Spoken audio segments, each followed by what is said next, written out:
America is home to 33 million small businesses, the beating heart of communities across the country. And proof that the American dream is still alive. This is a show about those dreamers and doers and the communities they serve.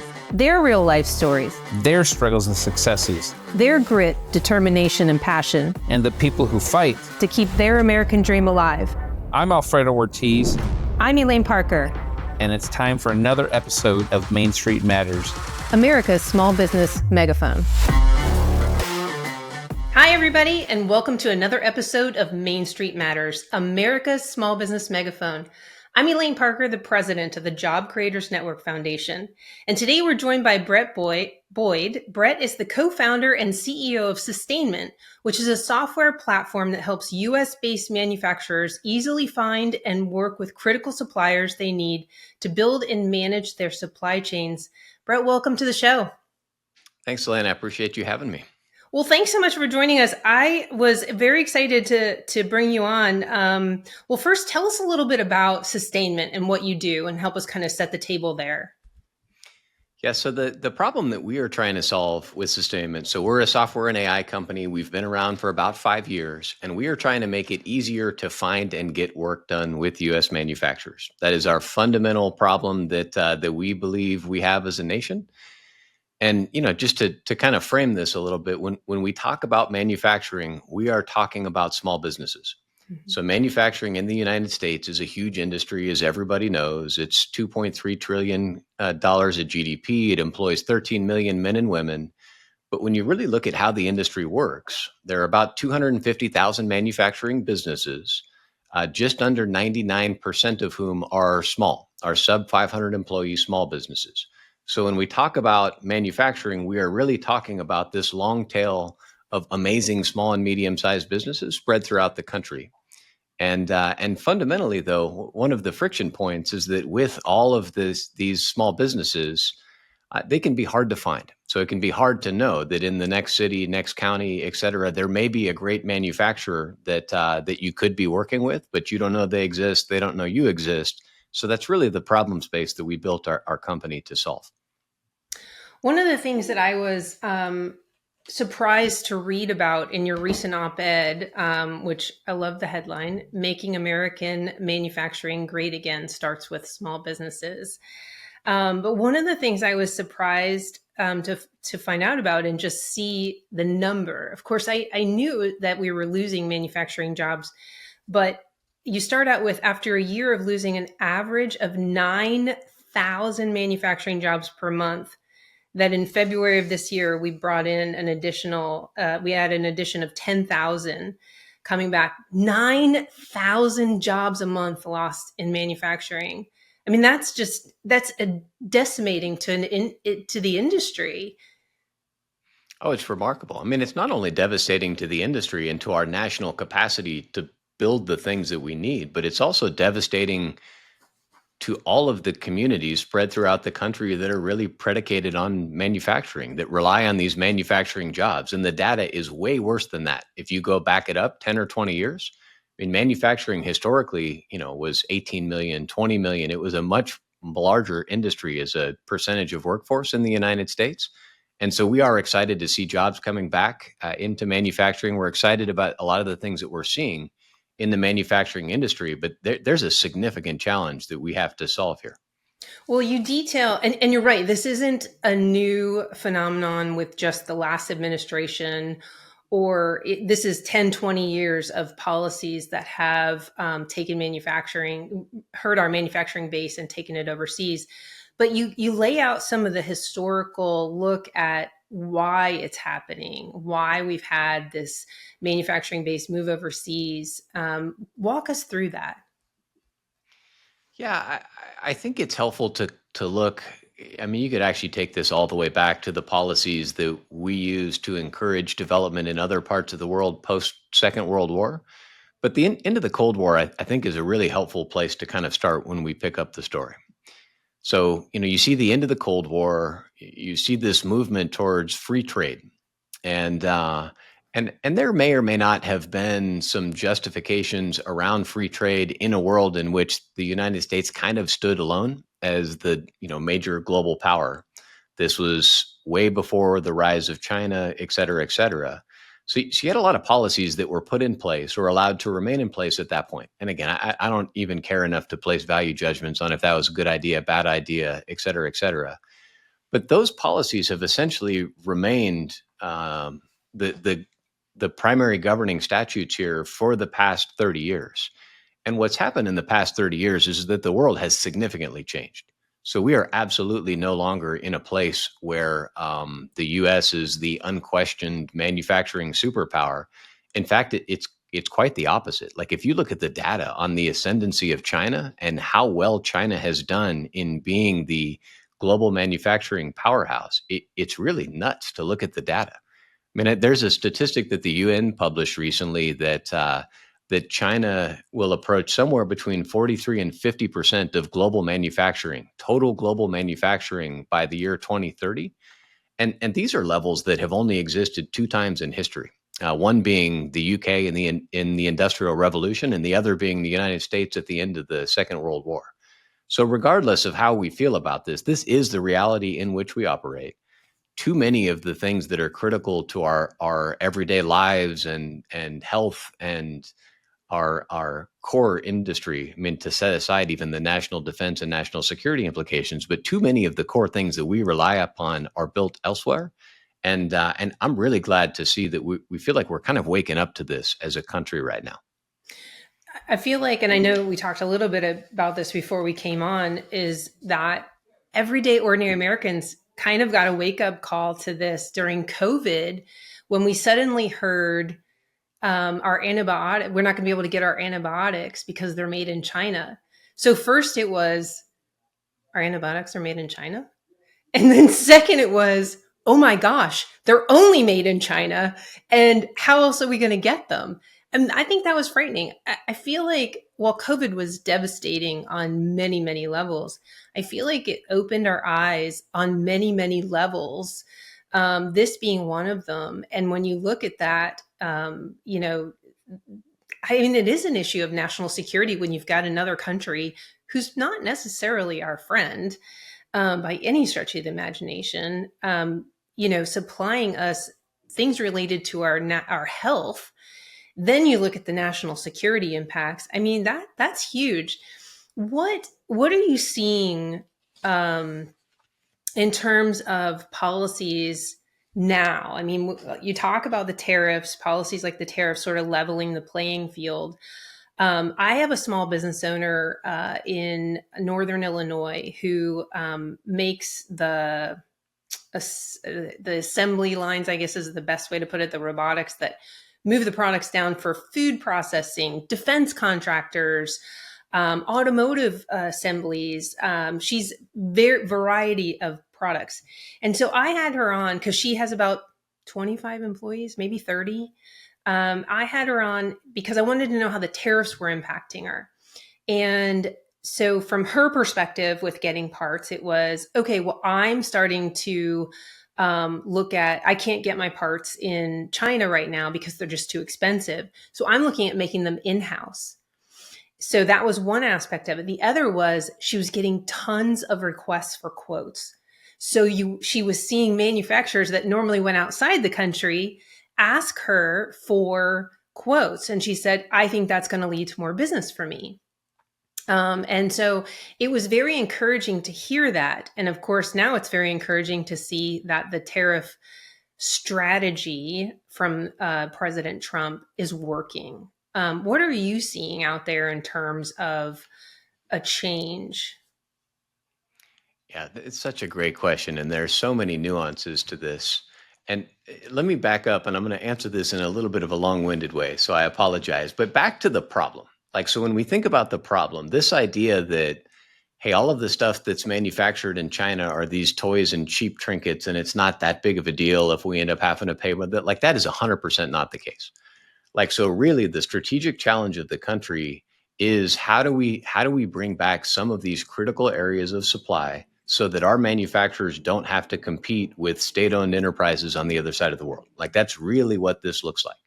And the way that China has become so successful is their government actually will invest in their national champion companies. It will allow those companies to compete to undercut everyone else on price. They will drive the rest of the industry essentially out of business so that all of the economies of scale will accrue to these Chinese manufacturers. And then they will be in this position of total dominance from these really important product categories. And you mentioned pharmaceuticals. This has happened in drones. It's happening in automobiles, specifically in electric vehicles. It's happened in a lot of telecommunications equipment. So the fundamental problem is, how do we empower the American manufacturers that are characterized by the firm you just mentioned? Like, that is the prototypical American manufacturer, an entrepreneurial business owner that's trying to get after it. So that's the fundamental problem of how do you change this, and what are the tools of national policy that you can apply to actually move the needle here? And, one of them is obviously tariffs. That's not the only tool. There are other elements of national policy that the administration is using here. But I think it's important to see tariffs in that light, because there's so many different perspectives, some deeply uninformed, that you see in the news these days here around, this is whimsical behavior, it's personal, et cetera, et cetera. When in reality, like, there is a fundamental American strategic problem that we have to solve. We have to figure out how to encourage our companies to win in these key industries. So I think that's the framing that leads you to this idea of, like, how's it going and how's it working? And we sit in an interesting perspective. I mean, we work with tens of thousands of manufacturers. Again, our software, we partner with a lot of states. We're the state manufacturing network of almost half of the states. We offer free software to suppliers so that they can essentially say, hey, these are my capabilities, my certifications, my experiences, the machines that I have, et cetera, et cetera. And then we sell software to procurement teams, both in the DoD and in commercial industry, so that procurement teams can more easily find and get work done with their suppliers. So we have part of the company. Are you like the Uber of manufacturers, connecting them? A little bit, in the sense that we're helping bringing buyers and suppliers together, but we're really trying to lean into the relationship element of this. So if you look at our website at sustainment.com, for example, you'd see the word relationship all over it, because we really feel like this is a deeply relational industry where people need to specifically work together, right? So in the idea of Uber, and with all due respect to Uber drivers, I don't care that much who's going to pick me up. I don't need to develop a relationship with the specific driver so that I have trust that they will deliver me to the right place, et cetera, et cetera. But in manufacturing, I absolutely have to know my manufacturing partners. Mm-hmm. And one of the things that I think a lot of folks don't really understand about the manufacturing industry is the extent to which it is a team sport. I mean, manufacturing is done in community. It is a bunch of businesses that will collaborate around these ultimate parts. And this network and the ability to get work done quickly is really, really important in that world. I mean, for example, if I build a pump or a drone or something like that, I will build some elements of those in my factory, and then I will sub some percentage of the parts, maybe 20%, maybe 50%, maybe 80% out to a network of trusted partners who are excellent at that one subcomponent. And then I will bring those into my factory, I'll assemble them, and I will sell them to my ultimate end customers. So that's how manufacturing is done across the board. So I actually come out of the automotive industry. I worked for Daimler Chrysler in PR. I wasn't in a plant, but I certainly understand the supplier base, and that it's so in Detroit, it's just such a close knit community. I initially started with a supplier that did the robotics for the body in white coming down the assembly line and piecing it, putting it all together. And then I moved into working for Chrysler and understanding that supplier chain. And like you were describing, how it is a team sport. It absolutely is a team sport when you think about building a vehicle, because there's not one supplier that can do it. And there's no one manufacturer that can do it. So they need all of their suppliers lined up from the time that car hits the assembly line, or the first little components hit the assembly line to the end when it's finally a car. So it's a fascinating process that, unless you've walked a plant or seen something like that done, you just can't even imagine what goes into the manufacturing of a product. And it's quite fascinating to see it done. It's so amazing. I mean, these businesses are so good. I mean, the mixture of science and artsmanship and craftsmanship that all goes into manufacturing the things that we rely upon is so amazing. It's such a privilege to work with and serve these companies. And to get back to the policy question that you asked here, at the end of the day, we really are trying to level the playing field for these businesses. I mean, the auto industry is again a fascinating example of looking at the Chinese model versus the American model. I was reading something recently that the BYD, the electric car, Chinese electric car company, their factory is as big as the city of San Francisco. Wow. So they have these giant vertically integrated, hundreds of thousands of employees in these, and that's the way that they have built their economy, and it makes sense. It's very command driven, et cetera, et cetera. The American way is different. The American way is unlocking the power of our entrepreneurial small business owners to be amazing at what they are amazing at, and facilitating them to work together to build what we need as a country. Like, that's the American way. And we need to lean into that. We need to not try to copy models from other cultures and other parts of the world. But that really is what US looks like. It looks like thousands of businesses coming together to build the things that we need. And we need to enable that process to happen faster.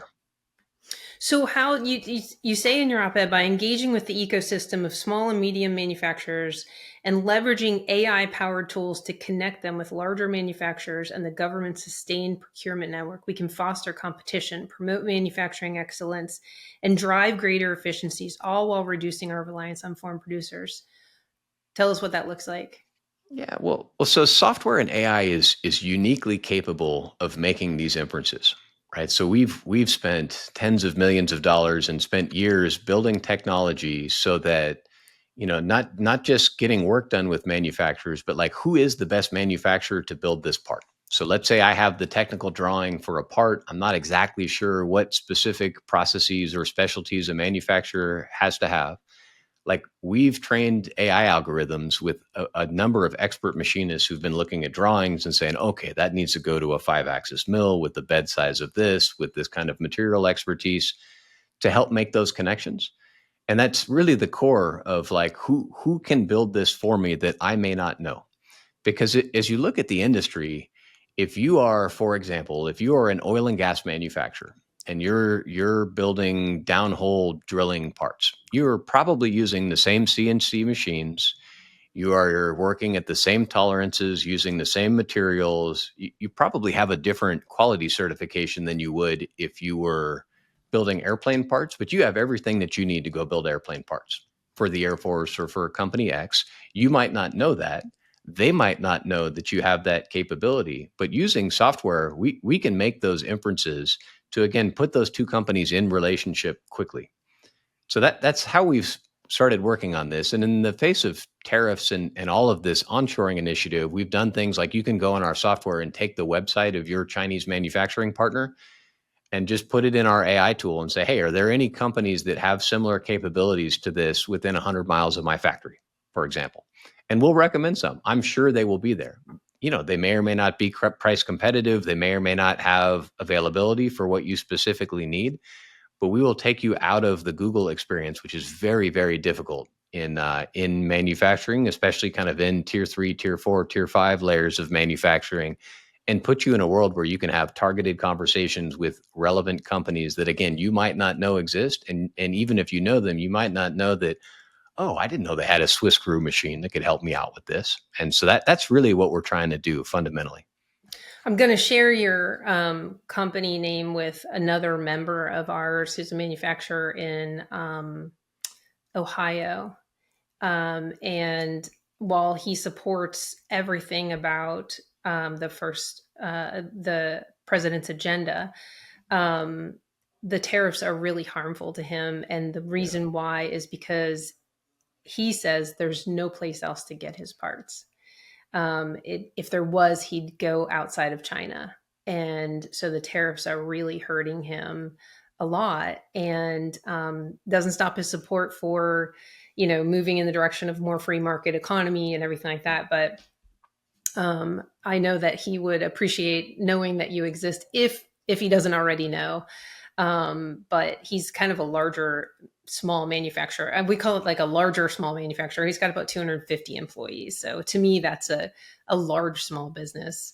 But anyway, I think he might appreciate knowing that. So talk to me about like sort of where we go from here. We've got we see companies that are jumping on board because of the Trump administration's policies directionally, even for those that haven't passed. But he's about incentivizing made in America.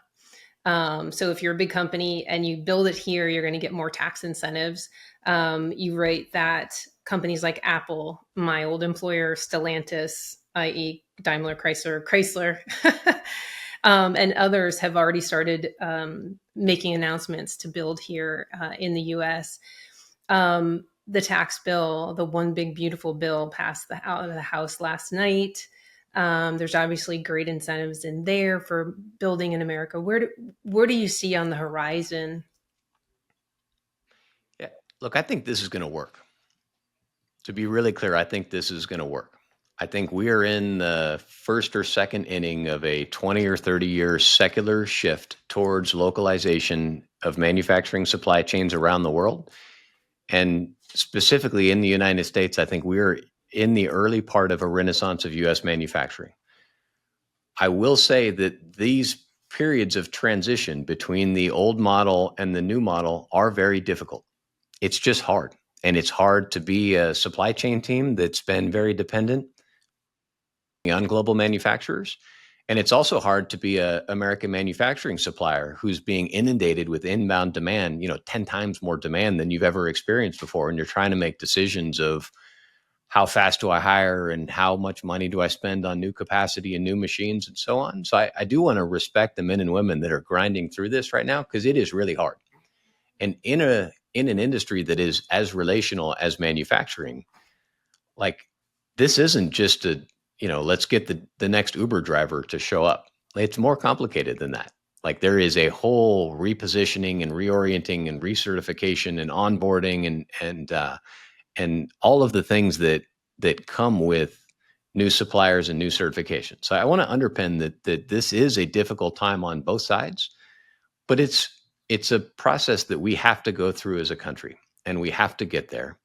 And we spend a lot of our time with the Department of Defense, who's probably the largest buyer of machine parts in the United States.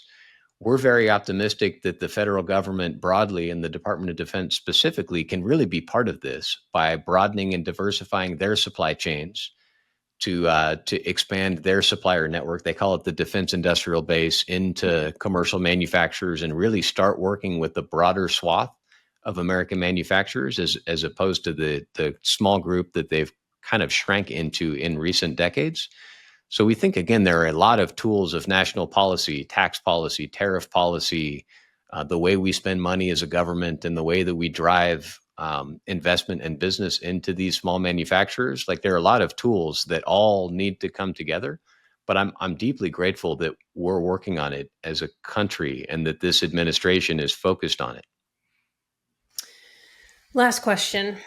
Our future workforce in manufacturing. How should the U.S. education system evolve to prepare a new generation of workers in manufacturing?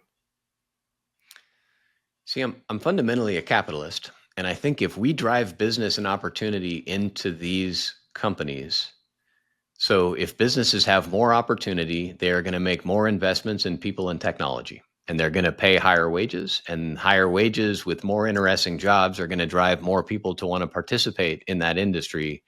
And I think that's what starts the virtuous cycle. And I have a lot of respect for the training and certification programs and investment in education, and I don't want to diminish that at all.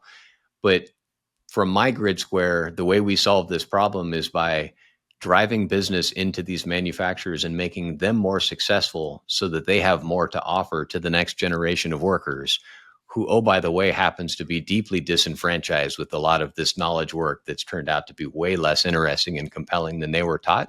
Like, I think the pieces are there, but it runs through the success of small businesses that allow them to hire, that pull people into the industry.